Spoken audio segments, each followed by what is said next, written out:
Sampai mana kita tadi ya? Nah, kita lanjutin lagi. Nah, di sini tadi gue sempat sebutin si kelelawar ini memakan buah-buahan ya, bentuknya seperti ini. Ada juga sih yang makan serangga gitu ya, tapi tengkorak yang ini dia codot ya, kelelawar codot ya, tahu yang gede tuh yang makan buah. Dan ini adalah kucing. Jelas kita bisa lihat ya, tengkoraknya membulat dengan rahang yang lebih tegas dan gigi yang lebih kuat, artinya dia menjadi pemangsa predator makan daging yang lebih liat ya, lebih keras gitu kan, dibandingkan dengan buah-buahan yang mungkin ya nggak begitu keras kali ya. Jadi dia akhirnya berevolusi mempunyai gigi-gigi yang lebih tipis dan rahang yang lebih panjang dan lebih tipis ya, kayak gitu ya. Meskipun pada kelelawar ini sebenarnya ini karakteristik hewan pemakan daging ya, sebenarnya ini karakteristiknya, cuman dia berevolusi untuk memakan buah-buahan kayak gitu ya. Seperti ada juga ya hewan bertaring yang memakan buah-buahan kayak panda ya, kayak gitu ya. Nah, jadi ini bisa kita katakan dia ini mempunyai keterkaitan dengan yang namanya mutasi gitu ya. Karena homologi dan analogi organ yang kita pelajari ya kan, berarti kan kita lihat organ-organ ini kan organ homologi ya, organ homologi. Tengkorak ini homologi. Kenapa? Karena kita lihat ini strukturnya ini sama banget gitu, strukturnya sama banget dengan adanya rahang, taring, gigi, dan rongga mata yang cukup gede. Dan ya pokoknya tengkorak mamalia tuh kurang lebih kayak gini ya gitu. Tengkorak manusia pun juga sepertinya kayak gini, cuman yang membedakan taringnya lebih kecil kayak gitu dan rahang yang lebih sempit gitu ya. Nah, ini menunjukkan organ ini, kedua hewan ini mempunyai nenek moyang yang sama gitu ya, dengan adanya organ-organ yang bersifat homologi. Nah, organ homologi ini juga terjadi karena apa sih? Kenapa sih ada perbedaan organ? Kenapa sih ada perbedaan bentuk tengkorak gitu?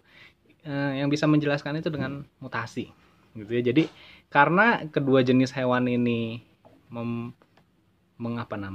memilih gitu ya, bukan memilih ya. Dia menyesuaikan diri dengan lingkungan yang berbeda, niche atau habitat yang berbeda. Misalnya seperti kucing yang dia lebih fokus menjadi predator di atas tanah gitu kan.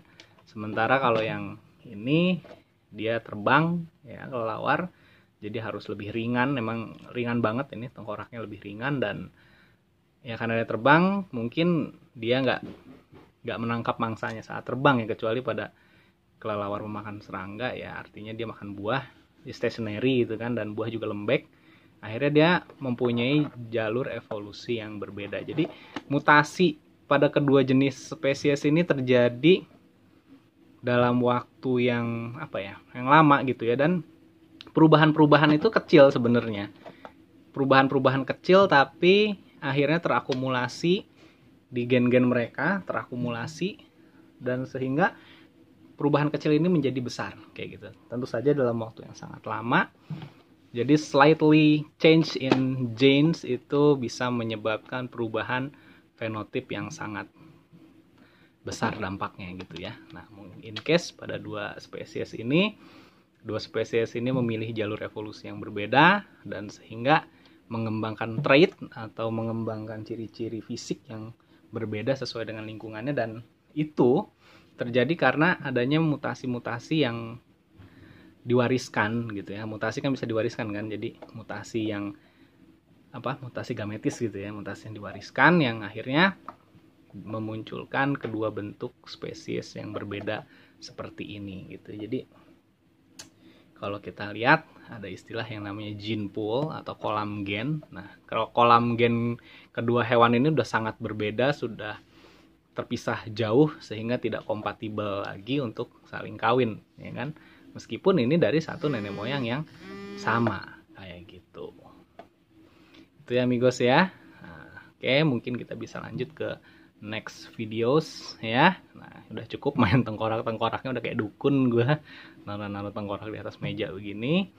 Oke, we will move to the next video. Stay tuned amigos.